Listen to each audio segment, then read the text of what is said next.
A standoff happened between police and residents. We saw an exchange of rubber bullets as communities threw stones, rocks, and as well as attempts to throw some petrol bombs. We saw that tension mount as police were out in their numbers on the R503, attempting to ensure that traffic, continues. We saw them come out here and actually have this confrontation with community members trying to disperse them. I wonder if you can actually make out those people sitting there on the edges of their yards, all rushed into their yards when the police started, making ground and getting closer to those who were throwing or pelting them with rocks and trying to also throw petrol bombs. So many of the residents ran into their homes and tried to secure themselves in there. So, it was a bit of a disturbing situation as police actually forced their way into those yards and made a few arrests of those that they could clearly identify as having participated in the tensions that we saw here brewing. But we've seen quite a number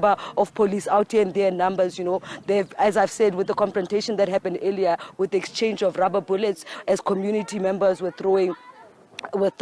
pelting them with rocks and also attempting to throw them with petrol bombs. Now we've seen traffic has actually been allowed to continue with a high contingency of traffic officials, and we see police also trying to make sure that no other tensions are going to brew, and they're also monitoring the situation, also taking away all the tires that they're finding on the roads to ensure that there will be no other confrontation. But let's just try speak to the community. Some of them are making their way back into the roads, but yeah, they seem quite reluctant to talk to us, man. The tensions are really telling of the moment. When we arrived here this morning, everybody was willing to talk to us, everyone was willing to express to us the challenges that they're facing, and now with their anger, it seems that none of them are willing to talk. See the damage that has actually been made on this car, caught in the crossfire. We're not too sure if it was a rubber bullet or if it was perhaps the rocks, evidently a rock possibly thrown by one of the community members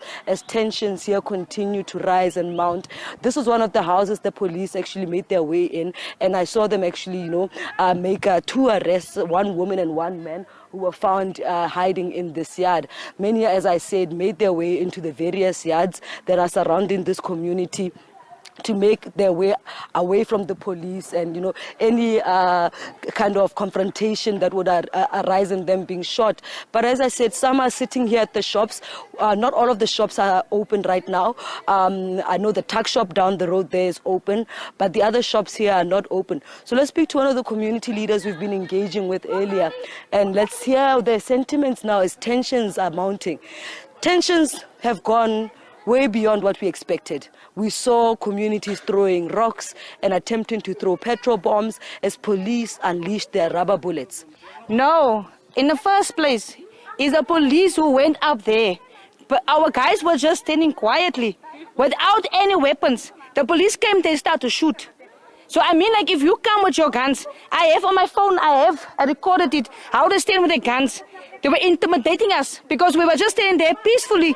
We just want service delivery. So now they come see the damage they did to the car. What now? They came there by this house here in front, they shot, they just shoot. They don't even see if there's children there, small children. We didn't even, that's why the people reacted. Now, earlier you were able to talk to the police. You guys were negotiating, selecting people to go speak to, the mayor, to go speak to the municipality and the MEC. But now, where's that negotiation? The thing is that we're waiting. The police were phoning the councillor. They said they first want the councillor to come.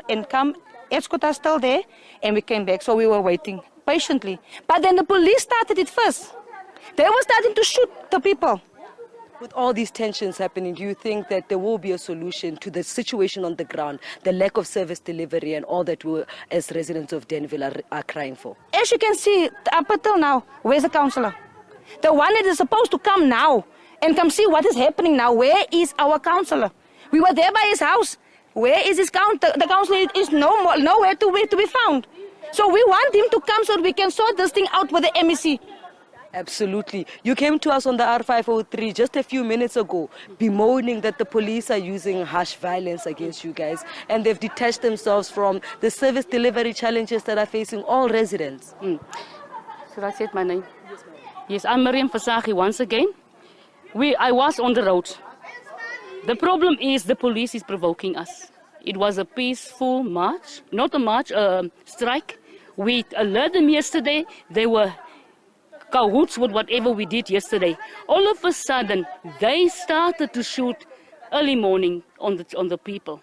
And it's our right. Doesn't we have a right also to strike when things are not being done accordingly? The service delivery that we are crying for years now. The government is really, when it comes to the colored people, they don't care about us. We are left behind with everything. Even if the budget is been there for all the areas, Danville never. We're having only a piece of cake. And once again, as I said, the president should come and sort these things out. Because he was recently here, and he then mentioned that Mahikeng umashwe, because he passed through Danville.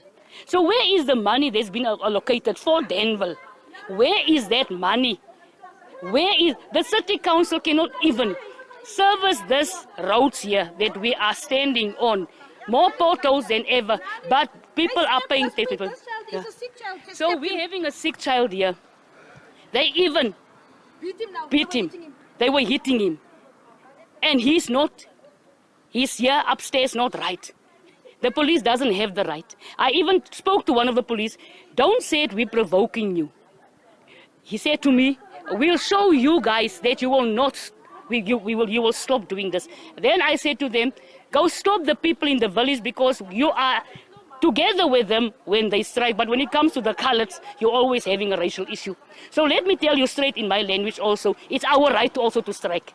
Go to the book and see. It's our right. Everybody's got a right. We want the president to hear our voice.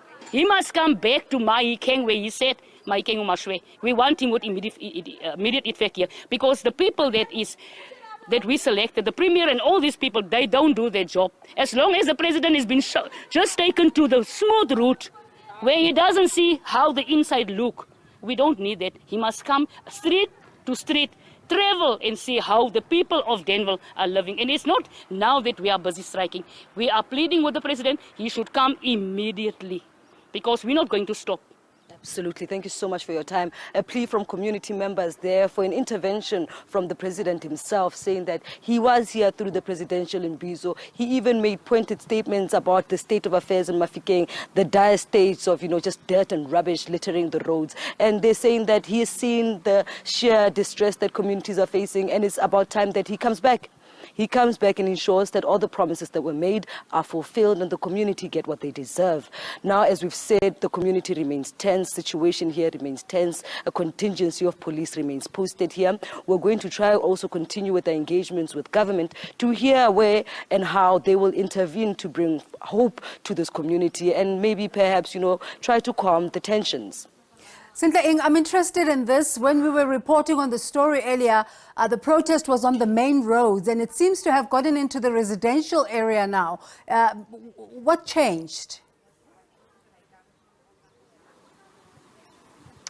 Indeed, in fact, the protest may have begun on the main road, the R503 linking Mahikeng and Lichtenburg, but there have been, some small blockages of roads internally within Danville itself. What actually intensified the internal blockages when police, in their intervention to try disperse the crowds, actually drove the community inwards, and with the exchange of rocks, possible petrol bombs, and as well as rubber bullets from the police's end. Many of the residents actually made their way into many of the houses here. We saw police going into the houses and also making arrests. So we see that now with the police maintaining a presence on the R503, the community will intensify their action here inside Danville.